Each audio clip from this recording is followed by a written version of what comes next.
శీతాకాల విడిది కోసం హైదరాబాద్ వచ్చిన రాష్ట్రపతి ముర్ము స్వాగతం పలికిన గవర్నర్ తమిళిసై, సీఎం రేవంత్, మంత్రులు. పరిశ్రమల కోసం సాగులో లేని భూములు గుర్తించాలన్న సీఎం, మేడిగడ్డ నిర్వాకంపై ఎవరూ తప్పించుకోలేరని ఉత్తమ్ వార్నింగ్. తెలంగాణలో సోనియా పోటీ చేయాలని ఖర్గేకు వినతి, 28 నుంచి స్కీమ్ల అప్లికేషన్స్ తీసుకుంటామన్న కాంగ్రెస్. మిడ్మానేరు బాధితుల విషయం సీఎం చెప్పడం సంతోషం, ఆదుకోవాలి, అనర్హులపై చర్యలు తీసుకోవాలన్న సంజయ్. దోస్త్ ఇంటిపై కన్ను, ఒకే ఫ్యామిలీలో 6గురి హత్య, 9 రోజుల్లో దారుణం, నిజామాబాద్ జిల్లాలో నిందితుడి అరెస్ట్.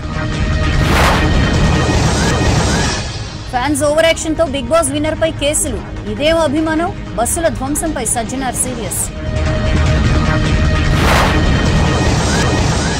3 రోజుల పాటు మరింతగా పెరగనున్న చలి తీవ్రత, జనం అప్రమత్తంగా ఉండాలని వాతావరణ శాఖ సూచనలు. పొగదాడిపై విపక్షాల పట్టు, లోక్సభలో 33 మంది సస్పెన్షన్, రాజ్యసభలో 45 మంది అవుట్, ఇక అపోజిషన్ లేకుండా సెషన్. ప్రపంచంలోనే పెద్ద ధ్యాన కేంద్రం స్వర్వేద్ వారణాసిలో ప్రారంభం, సాధువుల సూచనలతో కాశీని తీర్చిదిద్దామన్న ప్రధాని మోదీ. దక్షిణ తమిళనాడును ముంచెత్తుతున్న భారీ వర్షాలు, 4 జిల్లాల్లో రెడ్ అలర్ట్, స్కూల్స్, ఆఫీసులకు సెలవు. డీటెయిల్స్ చూద్దాం. హైదరాబాద్ కు వచ్చిన రాష్ట్రపతి ద్రౌపది ముర్ముకు బేగంపేట ఎయిర్పోర్ట్ లో ఘన స్వాగతం పలికారు గవర్నర్ తమిళిసై, సీఎం రేవంత్, మంత్రులు. 5 రోజుల పాటు బొల్లారంలోని రాష్ట్రపతి నిలయంలో బస చేయనున్నారు రాష్ట్రపతి. ఈ నెల 20న భూదాన్ పోచంపల్లి వెళ్లే అవకాశం ఉంది. డిసెంబర్ 23న తిరిగి ఢిల్లీ వెళ్తారు ద్రౌపది ముర్ము. శీతాకాల విడిది కోసం హైదరాబాద్ వచ్చారు రాష్ట్రపతి ద్రౌపది ముర్ము. బేగంపేట ఎయిర్పోర్ట్ లో రాష్ట్రపతికి గవర్నర్ తమిళిసై, ముఖ్యమంత్రి రేవంత్ రెడ్డి, మంత్రులు, అధికారులు ఘన స్వాగతం పలికారు. బేగంపేట ఎయిర్పోర్టు నుంచి బొల్లారంలోని రాష్ట్రపతి నిలయానికి వెళ్లారు. ప్రెసిడెంట్ ప్రయాణించే మార్గాల్లో కాన్వాయ్ కు సంబంధించి అధికారులు ఇప్పటికే రిహార్సల్స్ నిర్వహించారు. పలు చోట్ల ట్రాఫిక్ ఆంక్షలు విధించారు పోలీసులు. వాహనదారులు ప్రత్యామ్నాయ మార్గాల్లో వెళ్లాలని సూచించారు.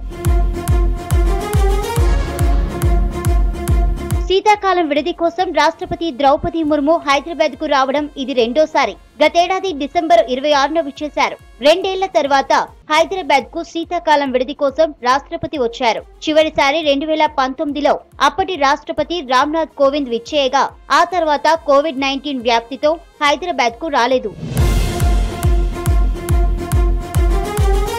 ఈ నెల 20న భూదాన్ పోచంపల్లిలో రాష్ట్రపతి పర్యటించనున్నారు. స్థానిక చేనేత ప్రతిభ, నేతన్నల స్థితిగతులను ప్రెసిడెంట్ ద్రౌపది ముర్ము తెలుసుకునే ఛాన్స్ ఉంది. పద్మశ్రీ, సంత్ కబీర్ లాంటి జాతీయ అవార్డు గ్రహీతలతో ఆమె ప్రత్యేకంగా మాట్లాడనున్నట్లు సమాచారం. ఇక హైదరాబాద్ లో ఉన్న సమయంలో రాష్ట్రపతి పలువురు ప్రముఖులను, సామాన్యులను కలిసే అవకాశం ఉన్నట్లు సమాచారం. బొల్లారం రాష్ట్రపతి నిలయం పరిసర ప్రాంతాల్లో బందోబస్తును భారీగా పెంచారు పోలీసులు. ఈ నెల 11 నుంచి 25 వరకు రాష్ట్రపతి నిలయం ప్రజల సందర్శనను రద్దు చేశారు అధికారులు. డిసెంబర్ 23న తిరిగి ఢిల్లీ వెళ్తారు రాష్ట్రపతి ద్రౌపది ముర్ము. రాష్ట్రంలో పారిశ్రామిక వికేంద్రీకరణకు ప్రాధాన్యం ఇస్తున్నామన్నారు సీఎం రేవంత్ రెడ్డి. నూతన పారిశ్రామిక వాడలు ఏర్పాటు చేస్తామని చెప్పారు. బంజరు, సాగుకు యోగ్యం కాని భూములను పరిశ్రమలకు కేటాయిస్తామని చెప్పారు. ఆర్థిక సంక్షోభం ఉన్న 6 గ్యారంటీలు అమలు చేస్తామన్నారు మంత్రులు. ఎవరిని కక్ష సాధించమని, తప్పు చేసి తప్పించుకోవాలనుకుంటే చూస్తూ ఊరుకోబోమని హెచ్చరించారు.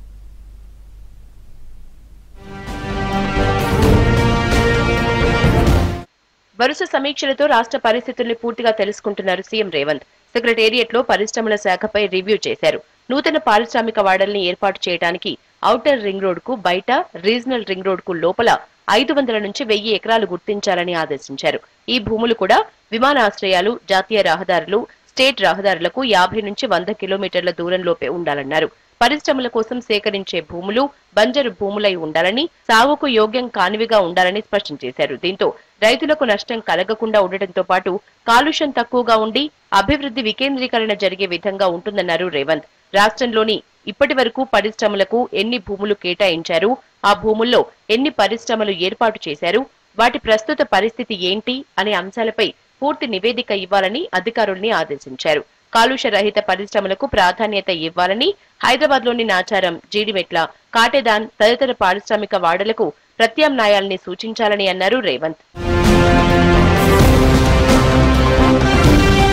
రాష్ట్రంలోని ఉమ్మడి 9 జిల్లాల్లో ప్రభుత్వ, నిరుపయోగ, బంజరు భూములను గుర్తించి పరిశ్రమల ఏర్పాటుకు ప్రాధాన్యతనివ్వాలన్నారు ముఖ్యమంత్రి రేవంత్.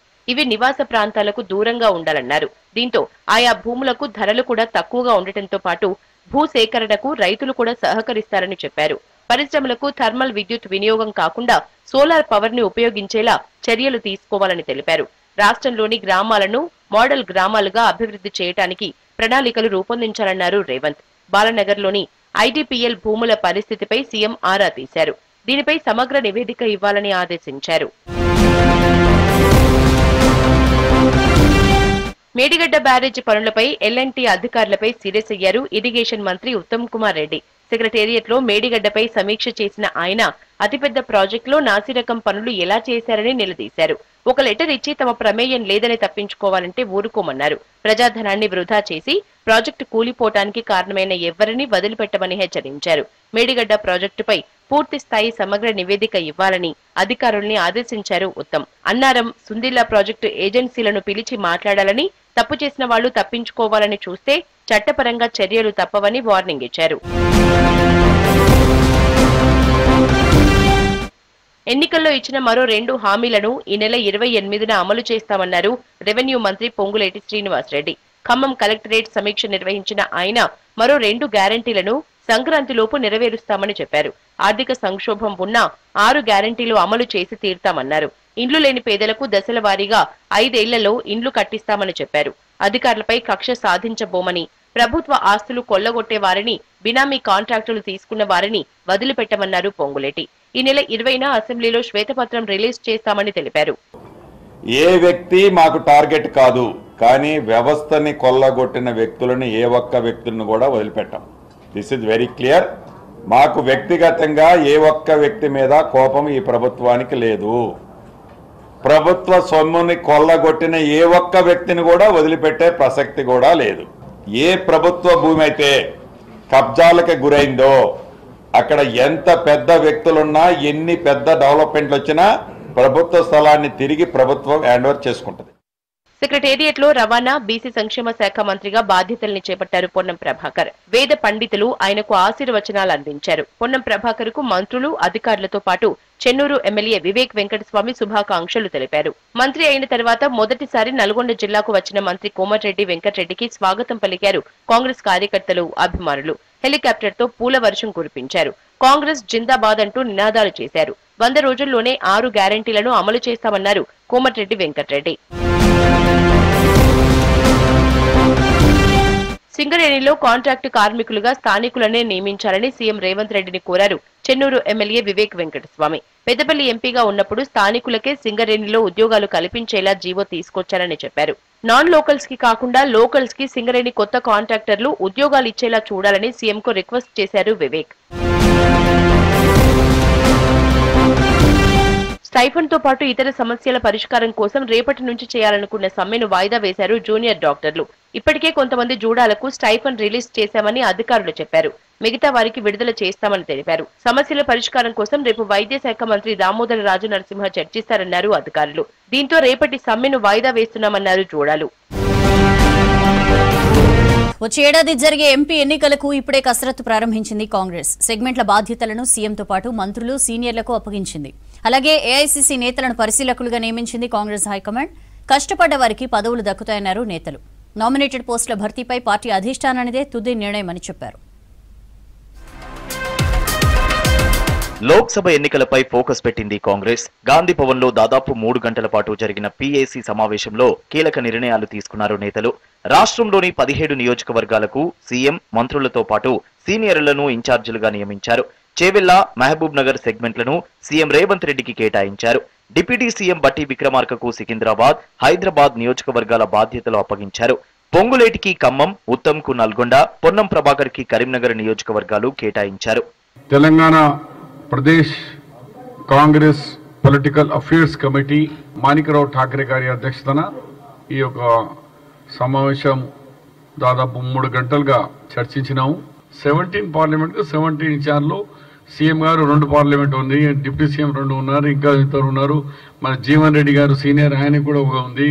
ఒక్కొక్క మంత్రి ఇన్ఛార్జ్ నుంచి ఇప్పటి నుంచే వాళ్ళు అక్కడ కార్యక్రమాలు, మానిటరింగ్ కార్యక్రమాలు కూడా చేస్తారు. వచ్చే లోక్సభ ఎన్నికల్లో తెలంగాణ నుంచి సోనియా గాంధీ పోటీ చేయాలని కాంగ్రెస్ పొలిటికల్ అఫైర్ కమిటీలో తీర్మానం చేశారు. ఈ మేరకు సోనియా గాంధీకి విజ్ఞప్తి చేశారు. అసెంబ్లీ ఎన్నికల్లో కష్టపడ్డ కార్యకర్తలకు ధన్యవాదాలు చెప్పే తీర్మానాన్ని పీఏసీ ఆమోదించింది. 6 గ్యారంటీల అమలుతో పాటు 5 అంశాలను చర్చించామన్నారు పీఏసీ కన్వీనర్ షబ్బీర్ అలీ. లోక్సభ ఎన్నికల వ్యూహాలపై కూడా డిస్కస్ చేశామని చెప్పారు. ఇటు నామినేటెడ్ పోస్టుల భర్తీని త్వరలో చేపడతామని, పార్టీ కోసం కష్టపడ్డ వారికి పదవులు దక్కుతాయన్నారు పీఏసీ సభ్యుడు సంపత్ కుమార్. మా యునానిమస్ గా తీర్మానం చేసి శ్రీమతి సోనియా గాంధీ గారికి తెలంగాణలో లోక్సభలో పోటీ చేయాలని, మీరిచ్చిన తెలంగాణలో మీరు తెలంగాణ తల్లిగా ఇక్కడ పోటీ చేయాలని కాంగ్రెస్ పార్టీ మరి తెలంగాణ ప్రజలు కోరుకుంటున్నారు. దయచేసి మా విజ్ఞప్తిని మీరు స్వీకరించాలని, ఇక్కడికి రావాలని యునానిమస్ గా పిఎస్సి కమిటీ తీర్మానం చేయడం జరిగింది. 6 గ్యారంటీస్, 6 గ్యారంటీస్ విషయంలో డిస్కషన్ జరిగింది. నామినేటెడ్ పదవుల భర్తీ గురించి ముఖ్యమంత్రి గారు కూడా నిర్దిష్టంగా వారి ఆలోచన విధానాన్ని స్పష్టం చేసినారు. ఏఐసిసి ఇన్ఛార్జ్ గారు, సెక్రటరీలు ఎవరెవరిని ఎక్కడెక్కడ ఎప్పుడెప్పుడు టికెట్ ఇవ్వకుండానో ఇవ్వలేని పరిస్థితులలోనో అడ్జస్ట్ చేసి హామీ ఇచ్చిన వాళ్ళందరిది ఒక లిస్ట్, కంపేలింగ్ ఆఫ్ ఇండివిజువల్స్ అంటారు దాన్ని, లిస్టును కంపేల్ చేయమని ముఖ్యమంత్రి గారు ఆదేశించినారు. వీలైనంత త్వరలోనే తొందరనే ఇస్తామన్నటువంటి ఆలోచన ముఖ్యమంత్రి గారి లోపల స్పష్టంగా ఉంది. పీఏసీ సమావేశంలో సీఎం రేవంత్ కీలక వ్యాఖ్యలు చేసినట్టు సమాచారం. కాంగ్రెస్ పార్టీ గెలుపు కోసం పనిచేసిన ప్రతి వారికి ప్రభుత్వ పథకాలు అందాలని చెప్పినట్టు తెలిసింది. కార్యకర్తలు సంతృప్తి పడేలా పనిచేయాలన్నారు. గ్రామ సభల్లోనే లబ్ధిదారులను ఎంపిక చేయాలని, అభివృద్ధి సంక్షేమ పథకాల బాధ్యత ఇన్ఛార్జ్ మంత్రులదేనని చెప్పారు. పార్లమెంటుకు ముందస్తు ఎన్నికలు వస్తాయని, సంక్రాంతి తర్వాత ఎంపీ అభ్యర్థులను ప్రకటిస్తామన్నారు రేవంత్. నామినేటెడ్ పదవులను భర్తీని రాష్ట్ర వ్యవహారాల ఇన్ఛార్జ్ ఠాక్రేతో పాటు హైకమాండ్ చూసుకుంటుందని చెప్పారు.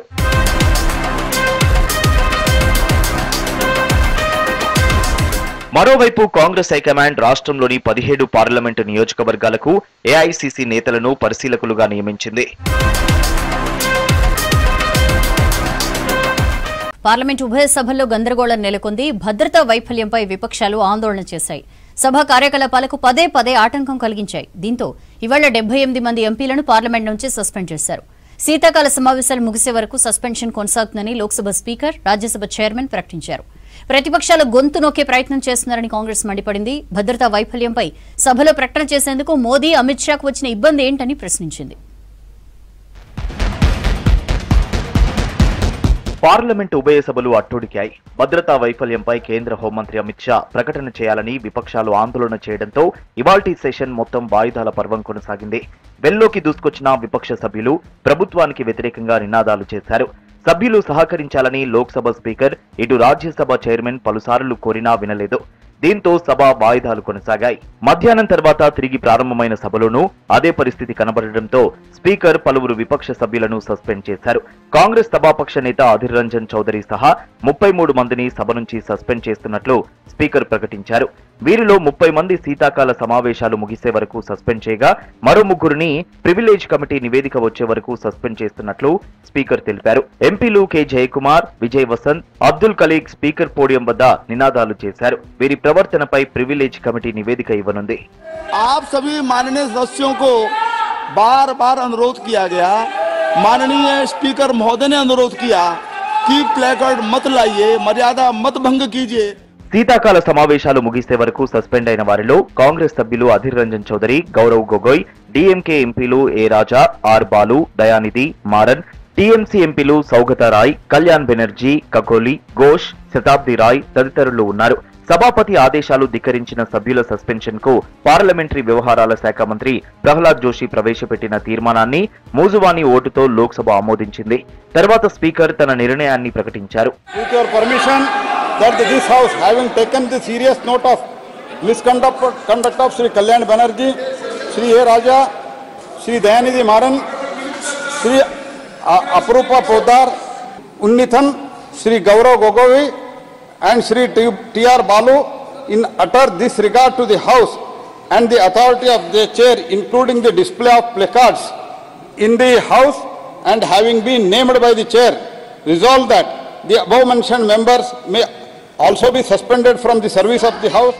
ప్రశ్నిస్తే సభలో నిరంకుశత్వంగా ప్రభుత్వం వ్యవహరిస్తుందని ఆరోపించారు కాంగ్రెస్ లోక్సభ పక్ష నేత అధీర్ రంజన్ చౌదరి. పార్లమెంట్ బయట ప్రకటనలు చేసే బదులు పార్లమెంట్ లో ప్రకటన చేసేందుకు ఎందుకు భయపడుతున్నారని ప్రశ్నించారు. పార్లమెంట్ భవనానికే భద్రత లేకుంటే ప్రజల సంగతేమిటని ప్రశ్నించారు. आप अगर उत्पादकता की हैसियत से देखें तो 13 दिसंबर के पहले सदन में उत्पादकता कितना था आप खुद इसका जायजा ले सकते, लेकिन यहाँ लगता है कि टीवी में बोलना, बाहर बोलना, ये सरकार को और सत्तारूढ़ पार्टी के लोगों को, चाहे वो पीएम हो, एचएम हो, जो भी हो, उनको आसान लगते हैं, सहज लगते हैं, लेकिन सदन में आकर खड़े होकर कुछ बोलने में वो डरते हैं. इसलिए उनको ये लगा कि बहुमत की बाहुबली को डंडा घुमा के सबको ठंडा कर देंगे, विपक्ष की जुबान को बंद कर देंगे. ఇటు రాజ్యసభలోనూ గందరగోళం ఏర్పడింది. విపక్ష సభ్యులు వెల్లోకి దూసుకొచ్చి ఆందోళన చేశారు. దీంతో 45 మంది సభ్యులను సస్పెండ్ చేస్తున్నట్లు చైర్మన్ ధన్ఖడ్ ప్రకటించారు. సస్పెండ్ అయిన వారిలో జయరాం రమేష్, రణదీప్ సూర్జేవాలా, కేసీ వేణుగోపాల్ సహా పలువురు విపక్ష ఎంపీలు ఉన్నారు. వీరిలో 34 మందిని శీతాకాల సమావేశాలు ముగిసే వరకు సస్పెండ్ చేయగా మరో 11 మందిని ప్రివిలేజ్ కమిటీ నివేదిక అందే వరకు సస్పెండ్ చేస్తున్నట్లు చైర్మన్ ప్రకటించారు. ఇప్పటికే రాజ్యసభలో టీఎంసీ ఎంపీ డెరెక్ ఒబ్రెయిన్ పై శీతాకాల సమావేశాలు ముగిసే వరకు సస్పెండ్ చేశారు. విపక్షాల గొంతును అణిచివేసే కుట్ర కేంద్రం చేస్తోందని ఆరోపించారు కేసీ వేణుగోపాల్. సభ్యుల సస్పెన్షన్ వెనుక వేరే ఉద్దేశం ఉందన్నారు. విపక్ష సభ్యులందరినీ సస్పెండ్ చేసి సమస్యలు లేవనెత్తకుండా చేస్తున్నారన్నారు కేసీ వేణుగోపాల్.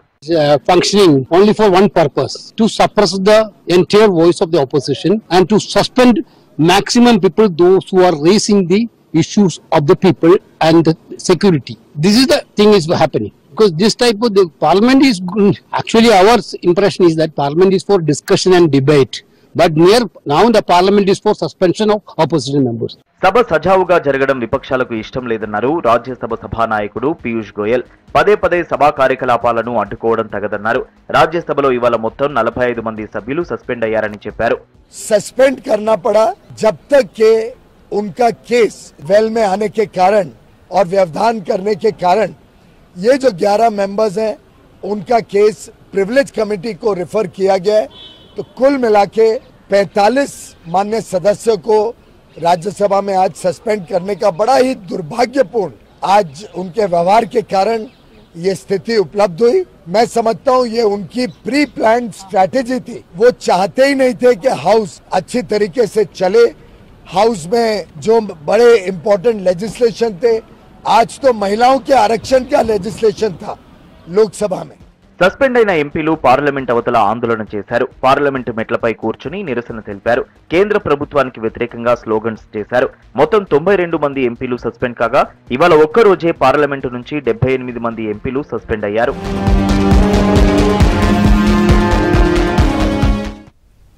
తమిళనాడులో భారీ వర్షాలు కురుస్తున్నాయి. 2 రోజులుగా కురుస్తున్న వర్షాలకు పలు ప్రాంతాలు నీట మునిగాయి. ఇక 4 జిల్లాలకు రెడ్ అలర్ట్ ప్రకటించింది వాతావరణ శాఖ. మరో 24 గంటలు అప్రమత్తంగా ఉండాలని సూచించింది. వర్ష ప్రభావిత ప్రాంతాల్లో పాఠశాలలకు సెలవులు ప్రకటించింది ప్రభుత్వం. ముందస్తు జాగ్రత్తగా లోతట్టు ప్రాంతాల్లో ఎన్డీఆర్ఎఫ్ టీమ్స్ మోహరించాయి. ఇటు కేరళలో కూడా వర్షాలు దంచి కొడుతున్నాయి. శబరిలో అయ్యప్ప భక్తులు తీవ్ర ఇబ్బంది పడుతున్నారు.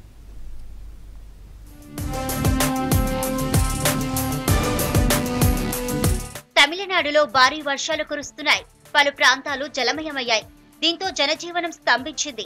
వానలతో దక్షిణ తమిళనాడు జిల్లాలు తిరునెల్వేలి, తూతుకూడి, తెన్కాసి, కన్యాకుమారి తీవ్రంగా నష్టపోయాయి. ఆయా జిల్లాల్లో విద్యా సంస్థలకు ప్రభుత్వం సెలవులు ప్రకటించింది.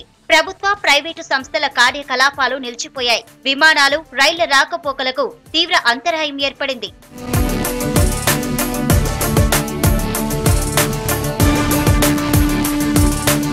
వర్షాల కారణంగా పాప వినాశనం, పెరుంజని, పెచుపారై డ్యాముల నుంచి నీటిని విడుదల చేశారు. తిరునెల్వేలి, తూతుకూడి, తెన్కాసి జిల్లాల్లోని పలు ప్రాంతాల్లో భారీగా వరద నీరు చేరింది. లోతట్టు ప్రాంతాల్లోని ఇండ్లు మునిగిపోయాయి. మరో 2 రోజులు భారీ నుంచి అతి భారీ వర్షాలు ఉంటాయని వాతావరణ శాఖ అధికారులు హెచ్చరించారు. అవసరమైతే లోతట్టు ప్రాంతాల ప్రజలను తరలించాలని ఆదేశాలు జారీ చేశారు. 33 places recorded very heavy and 12 places recorded heavy rainfall. Now, the system is having a lot of moisture fluxes over the southern peninsular region. Actually, we have 39 places extremely heavy. So highest is Koilpatnam 95 centimeter. So we had a light of 39, 69 centimeter, 95 centimeters. These are widespread. Some places recorded heavy rainfall, and some places are extremely heavy rainfalls. 4 జిల్లాలకు red alert ప్రకటించారు అధికారులు. 2 రోజులుగా కురుస్తున్న వర్షాలకు అనేక ప్రాంతాలు మునిగిపోయాయి. వేలాది ఎకరాల్లో పంట నీట మునిగింది. మరో 24 గంటలు అప్రమత్తంగా ఉండాలని వెదర్ ఆఫీసర్స్ తెలిపారు.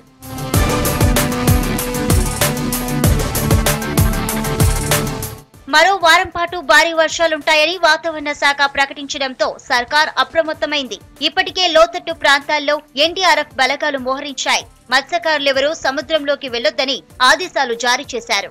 ఈ నెల ప్రారంభంలో మెగ్జామ్ తుఫాన్ కారణంగా ఉక్కిరి బిక్కిరైన తమిళనాడు మరోసారి భారీ వర్షాలతో ఇబ్బంది పడుతోంది. తూత్తుకుడిలో విమానాల రాకపోకలకు అంతరాయం ఏర్పడింది. కొన్ని విమానాలను దారి మళ్లించారు. ఇక మరికొన్ని సర్వీసులను రద్దు చేశారు. వందే భారత్ సహా 17 రైళ్లు రద్దయ్యాయి.